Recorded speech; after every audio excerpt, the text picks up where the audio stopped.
Welcome to this Festival of Corporate Venturing. My name's James Mawson, founder and editor-in-chief of our Global Corporate Venturing, Global University Venturing and Global Impact Venturing publications. It's a great pleasure to welcome you all to the start of the main conference day.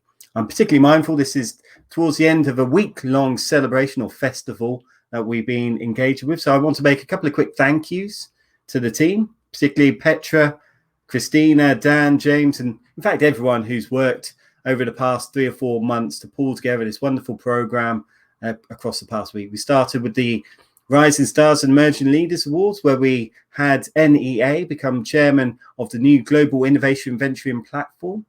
We then had a number of wonderful pitch sessions organized by Ken Gatz and Proceeder, which are still available to view. We've had Set Squared, the EBRD, the University of California, and the XTC competition, as well as a number of startups run through the GCV Connect platform, develop out around the transport, batteries, and data analytics piece.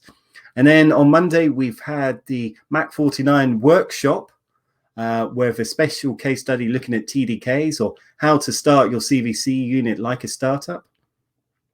And then yesterday we had a number of NDA sessions and roundtables covering a whole host of different markets. So thank you. I'm now delighted to be joined by Kalyan Antonov, who's the head of our GCV analytics team. Welcome, Kalyan.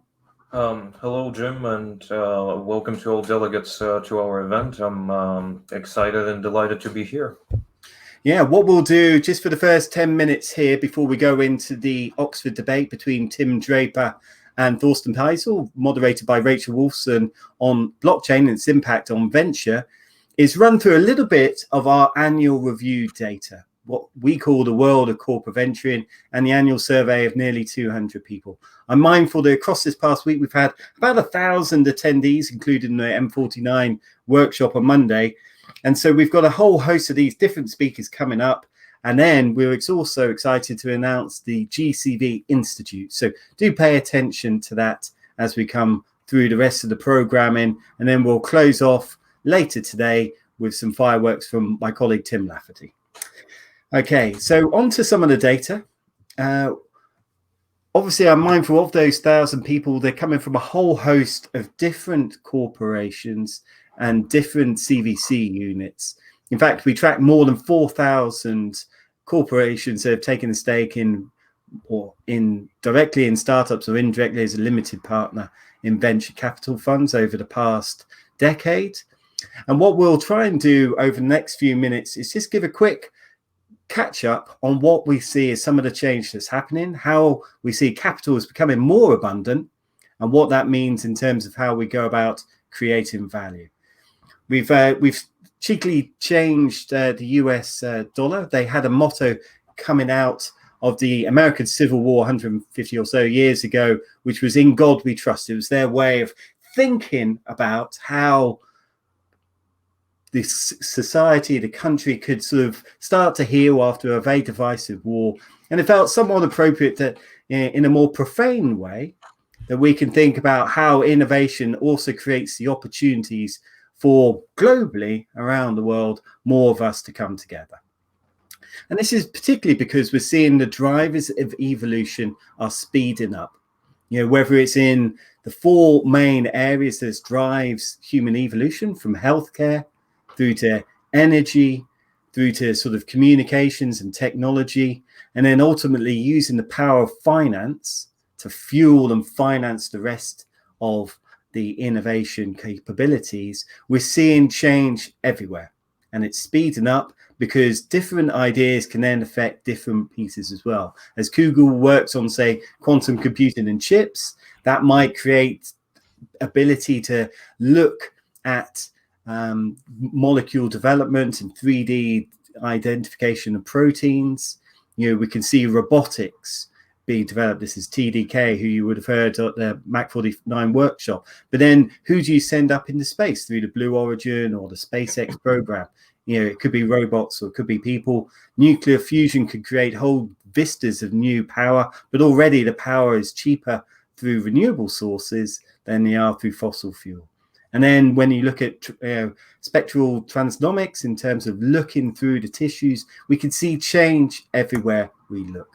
And what I think is really powerful is the power of entrepreneurs to make an impact. Many of them are starting to use the Sustainable Development Goals from the United Nations to think about the type of change that society wants, as well as creating the big markets that can create the financial returns to their investors as well. And cash is abundant. And so here I'll hand over to Kellyanne to give us a quick run through on what we quite mean by that. Thank you, Jim. Cash indeed is abundant, and in fact, it has been abundant over the past decade.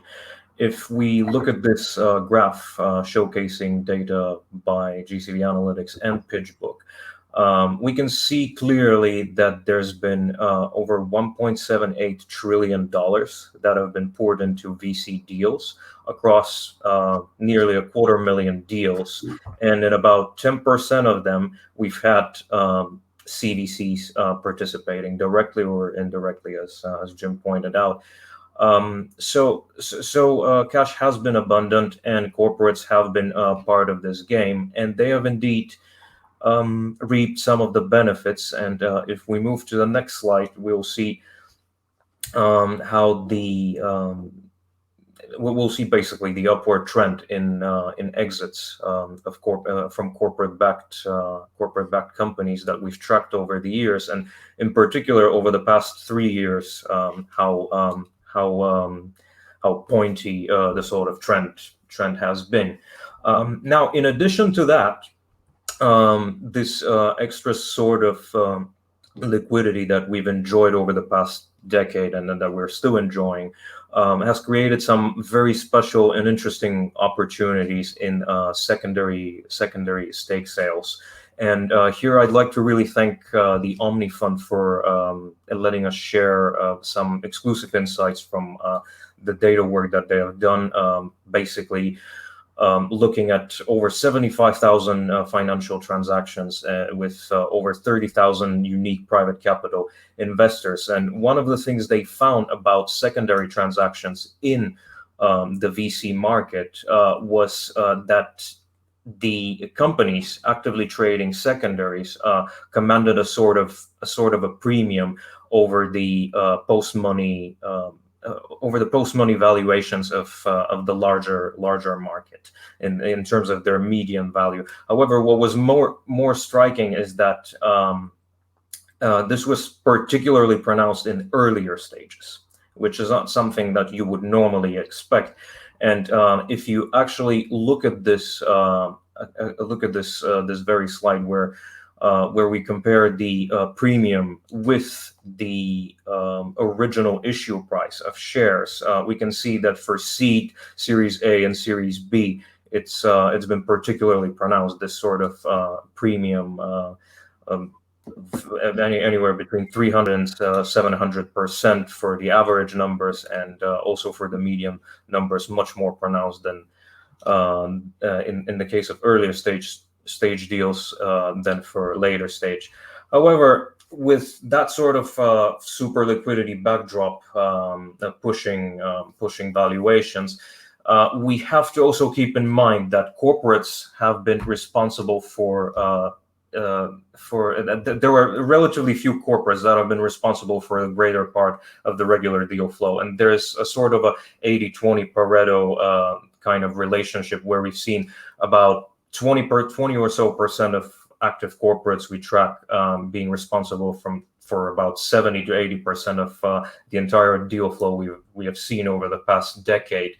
And what's slightly more worrisome is that the ones who invested back in 2019, of those who invested in 2019, only 43% returned to do another deal according to our data in 2020. So this comes to highlight the importance of staying together as a community, weathering the challenges that this pandemic and the downturn have presented, and trusting in innovation ultimately. And with that, I'm going to hand over back to Jim.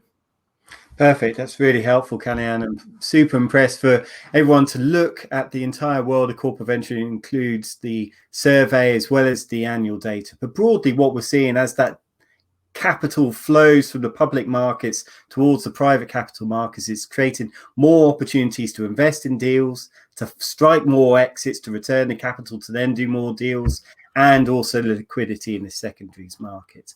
But it then puts an onus, given the increase of capital, to think about what do you do as a corporate venture in support of your portfolio company. Here from our annual survey, we see that corporations are prepared to help broadly with the 5 areas an entrepreneur wants. She wants capital, customers, product development, hiring in and an exit, and in turn the CVCs are that pivot point to help the parent company become more efficient in terms of their M&A acquisitions, as well as alongside the enhancing the R&D or providing an option to invest in early businesses. When a group like Boston Scientific will buy one of its portfolio companies, such as Preventis, they've already owned 22%, and buying the other 78% from Merck, which was the majority owner, and others, creates enormous value. It enables higher prices, but also gives that optionality to be able to do these deals. And we're starting to see this market start to come together. Rather than being corporates and VCs, slightly different perspectives, we're seeing VCs working out how they can provide these types of added value to the entrepreneurs, as well as corporations, the 500 to 800 plus with more than a 10-year track record, really delivering the financial returns which allows them to enable to raise third-party capital such as Swisscom or Telstra or others, in order to then do more deals, to leverage up their CVC unit just from parent company cash to third party. And ultimately, this is just a reference to Jim Mattis, former US Defense Secretary, who says, in union, there is strength. And I think there's a powerful statement here. This is from last year's Rising Stars and Emerging Leaders Awards at the Monterey Aquarium in California. But actually, Claudia Van Muntz, who used to be the chairwoman of the GCV Leadership Society, is now the advisor to the NEA. And we're seeing this creation, the global innovation venturing community coming together between the top VCs, top CVCs, and other investors who all understand how to support entrepreneurs and how to add value. And I think that professional development of the people, how they get recruited into the industry, how they're retained, trained, and then ultimately become heads of units or move up, is super important, how we encourage the good actors. So I'll be delighted later today to listen to Liz, Patty, Lee, Sarah, and the rest of the GCV team as we launch the GCV Institute. And I just want to say thank you. We're here to help. Let us know how we can best do so. I'll now move on to the exciting part, which is the Oxford debate between Tim and Thorsten, moderated by Rachel. Thank you all.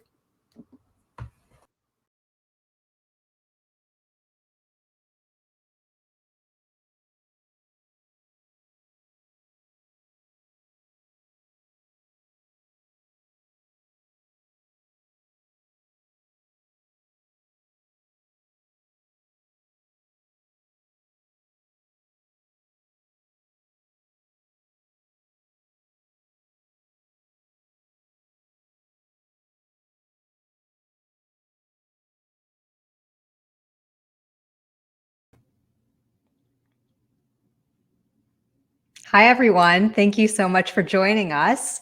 So today we have a very exciting debate. We are going to hear 2 passionate and visionary leaders discuss an important topic of if blockchain and distributed ledger technologies will disrupt venture capitalism moving forward. So truth springs from argument among good friends. So let the debate begin with Tim Draper, the legendary Silicon Valley-based venture capitalist, who will argue for the motion before Thorsten Peisel, Chief Executive Officer of Rise Financial Technologies. Thank you. Terrific. Thank you, Rachel, and thank you to the Global Corporate Investment Forum group. You guys are great. It's kind of fun to do an Oxford debate. Being American, I've had no training in this, so. But I do want to kind of go through some of the points that Thorsten made and some of the points that I made, and see if I can rationalize them. Clearly, Thorsten and I see through very different lenses. Thorsten comes from Rise Financial, and they are focused on building relationships with lots of different companies and having each of them create their own blockchain, which would be a permissioned blockchain. But Bitcoin and Ethereum are breaking all of that. They're permissionless, and he makes the argument that the governments won't let this happen. I think the governments can't afford not to let this happen. I think he thinks governments will get in the way of the progress of Bitcoin and Ethereum and all of these they call them permissionless, decentralized, open, transparent blockchain. So it's and then the other thing that I think we have that is different is that our time horizon is a little different. I think Thorsten is looking at the world as it is today. I'm looking at the world as it could be moving into the future. And I think we have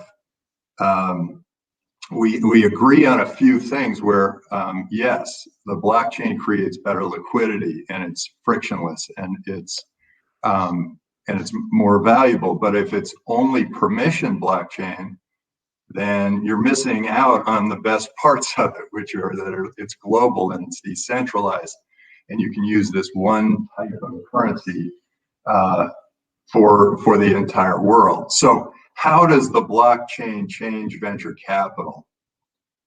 Well, and how does that how does the world look in the next 5, 10, 15 years?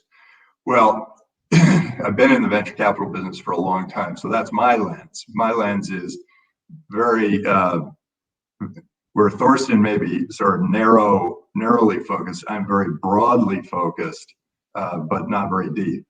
And so the way I look at it is that venture capital what it can be because of the blockchain, because of Bitcoin, because of smart contracts. Venture capital can go through a major change. Now, I agree with Thorsten that the blockchain is opening up all sorts of opportunities for venture capitalists to invest in. And Bitcoin is creating an amazing new platform for the world to benefit from. We're going to have it's just a better currency. It's open, transparent, global, frictionless. That you don't have to pay 2.5% to 4% every time you swipe a credit card.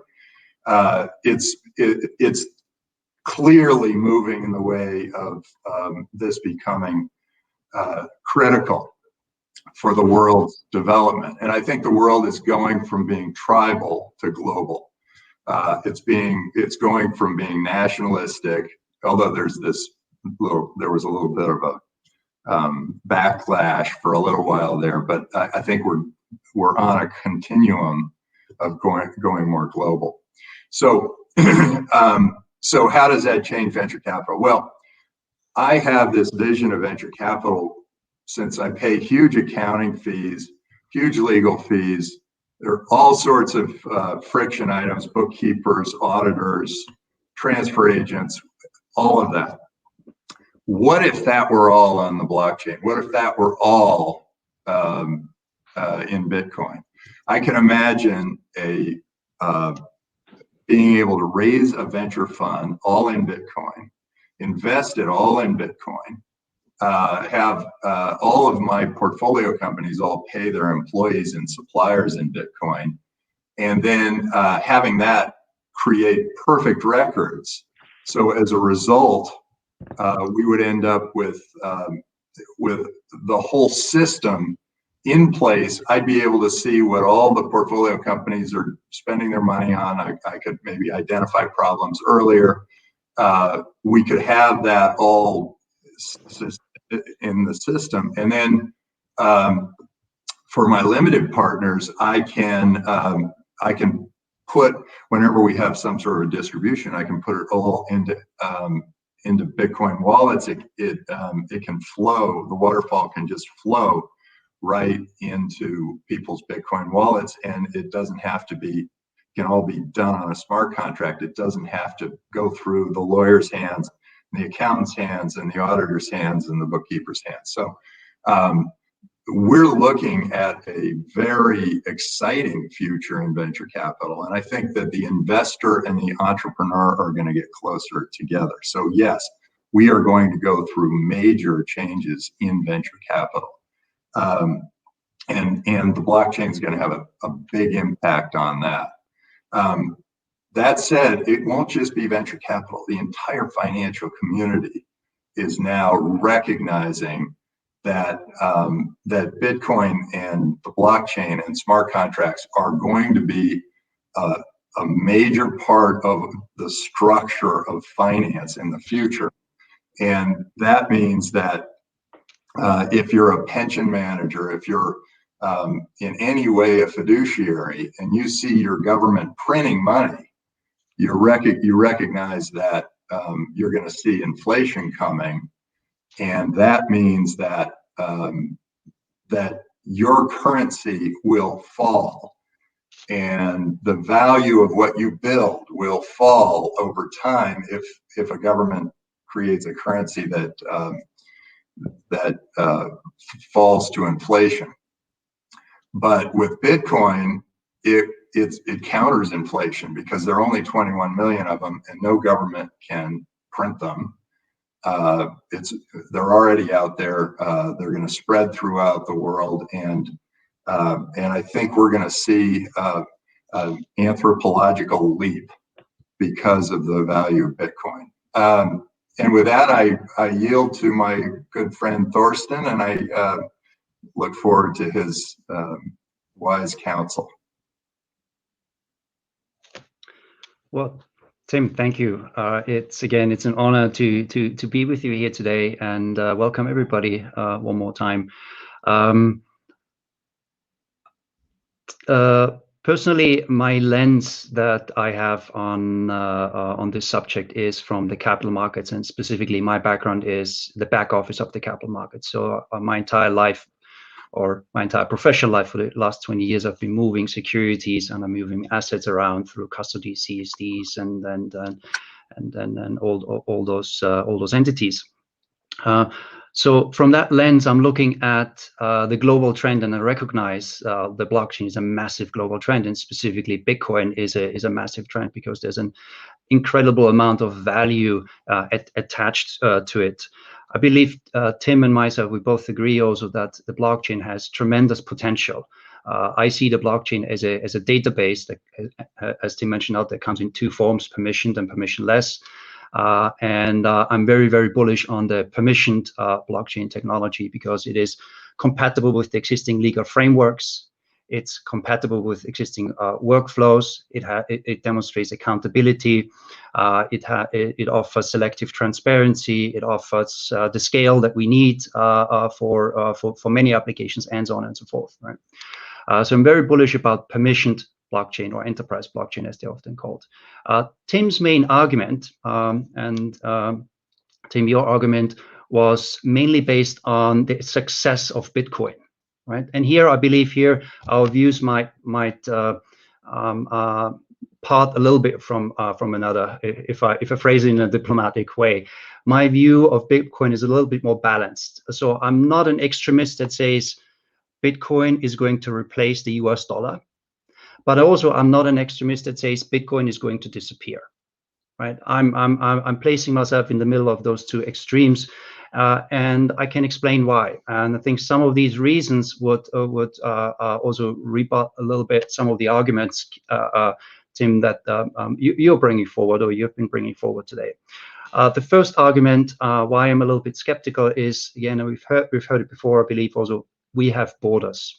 I'm broadcasting today from the UK, and we have been enjoying, as I mentioned in my statement, we've been enjoying Brexit for the last couple of years, right? We have seen a lot of nationalization with the last administration, the United States, right? And everywhere around the planet. So we have borders, and we will continue to have borders, and borders will shift. And nations, governments, and central banks will want to protect their society, will want to protect their economies, and for that matter, they want to control all aspects of that, and specifically monetary supply over time.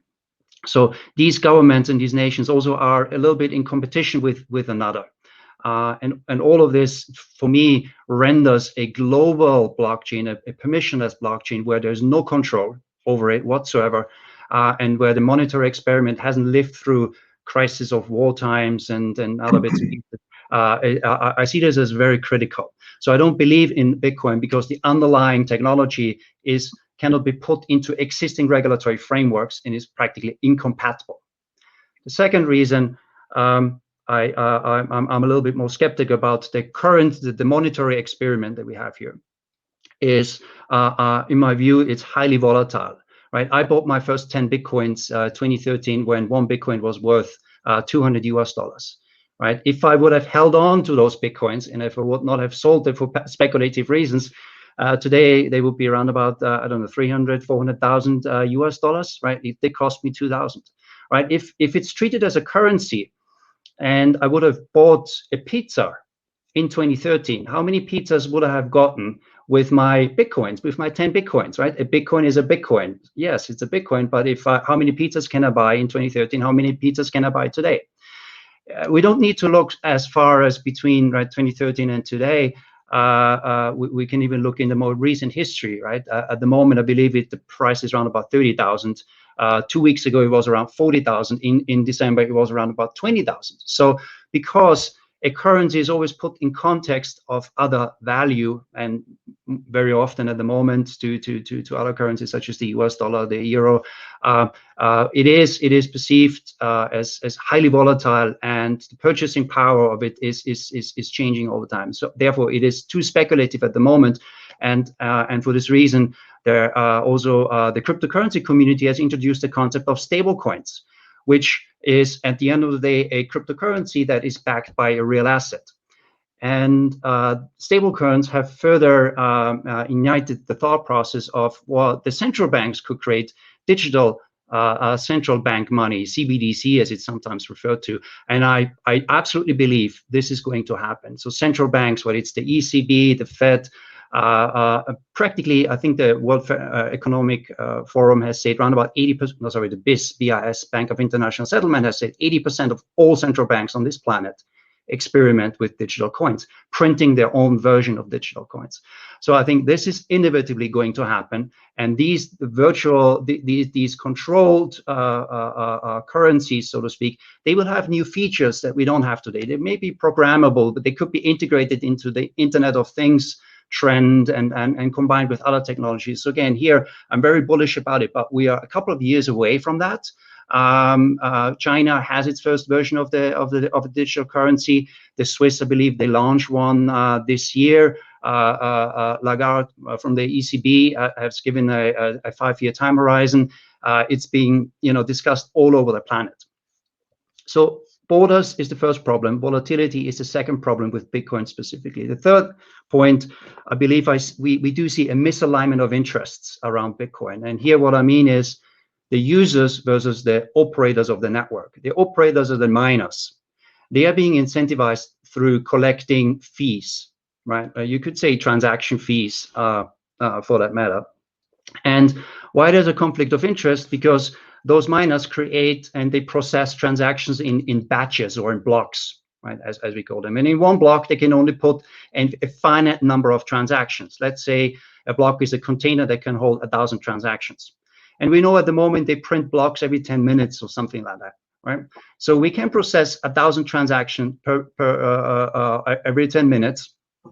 And if we have 100,000 transactions, then you've got to wait until your transaction is in the queue. In order to jump the queue, you can set the price. You can attach a transaction value. And the average transaction value, when you Google Bitcoin transaction price, I've tried it yesterday. The first entry of Bitcoin of Google is a website, and that website is quoting the current price of a Bitcoin transaction is around about $10. Right, that's yesterday's price of an average transaction. So imagine you're going to Starbucks and you buy a latte for $4.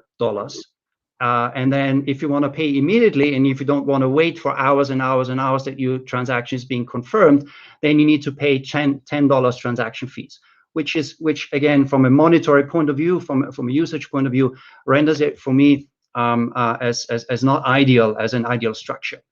Overall, again, there's other reasons as well, but I do have skepticism because of the borders, because of the volatility, because of the transaction fees and other areas. However, I'm optimistic about Bitcoin as a digital asset class. So I think it is going to be out there. It has its place and it has earned its place. It's absolutely a phenomenal invention. And it's a speculative asset, and maybe it becomes a more stable asset, and sometimes call it a store of value compared with gold and bits and pieces. So I don't want to play down from that angle. So I think it absolutely has its space, and it should deserve an allocation in every portfolio.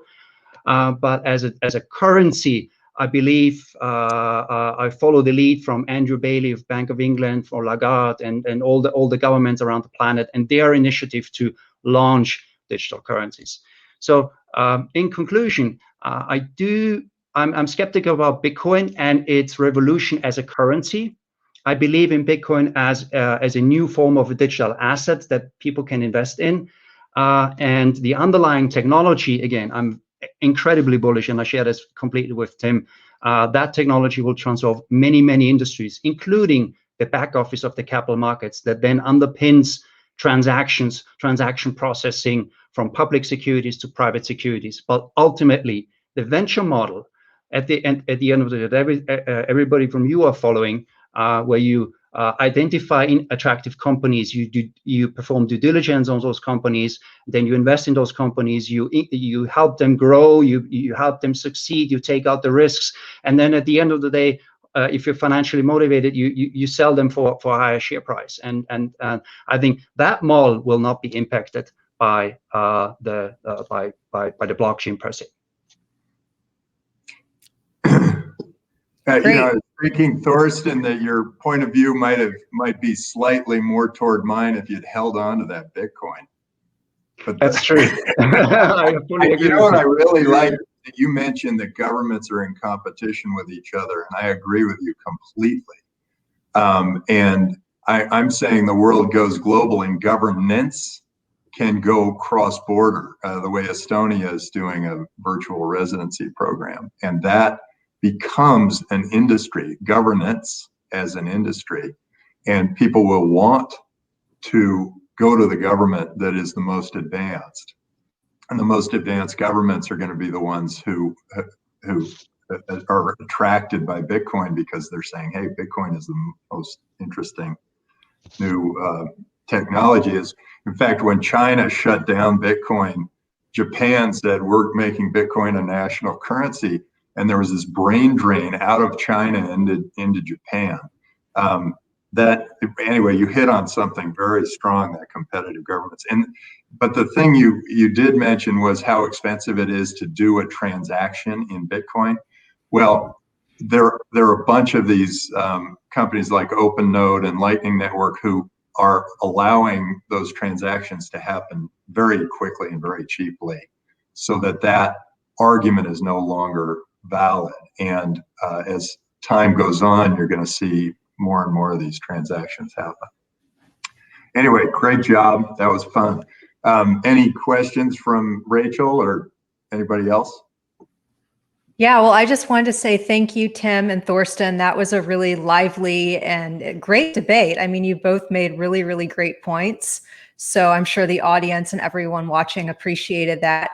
There is a poll that we were conducting during the debate for the audience to cast their votes to see, if they agree with Tim or if they, disagree with Thorsten. So let's see here. The poll results are in, and okay. So 67% of the audience agree with Tim and 43% disagree with Thorsten. So yeah, those are the Hey, results. Thorsten, you put up a good fun.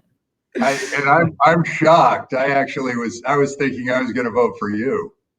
Yeah, I think your name carries a lot. No, you've done a great job. And at the end of the day, right, the Bitcoin is it has its future. I think overall we're not too far from each other in our beliefs on the technology itself. But again, you know, it's interesting because you're seeing a trend here, because the only other debate I had, I lost, and it was pretty much the same topic, but it was 4 or 5 years ago.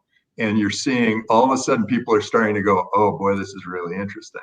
You know, we're getting into this world where Bitcoin's really valuable. Oh, we went to 50-50. There we go. Maybe we should Okay, carry on great. a little bit, Tim. Better about this. A great way to end the debate, I get 50-50. nervous if that many people agree with me. Okay, Tim, Thorsten, thank you both so much. It's been a pleasure, and thank you everyone for joining us. Thank you, Tim. Thank you. Bye. Thanks, everybody. Thanks. Thanks.